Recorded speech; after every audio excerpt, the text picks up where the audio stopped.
નમસ્કાર દર્શક મિત્રો, હું છું બાબા સૈયદ વિજાપુરની ખબરમાં આપનું સ્વાગત છે. અમારા લાડોલના પ્રતિનિધિ કૈલાશ નાયનો રિપોર્ટ.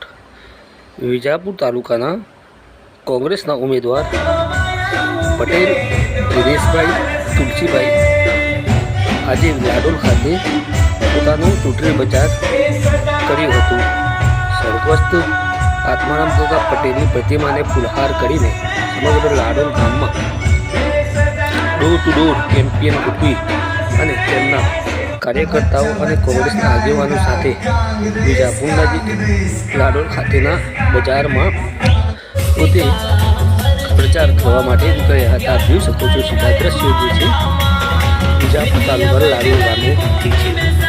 ઉલ્લેખનીય છે કે હવે વિધાનસભાની ચૂંટણીના 9 દિવસો બાકી છે, ત્યારે બંને પક્ષના લોકો દ્વારા પ્રચારનું ઝંઝાવત કહી શકાય તે રીતે કરી દેવામાં આવ્યું છે.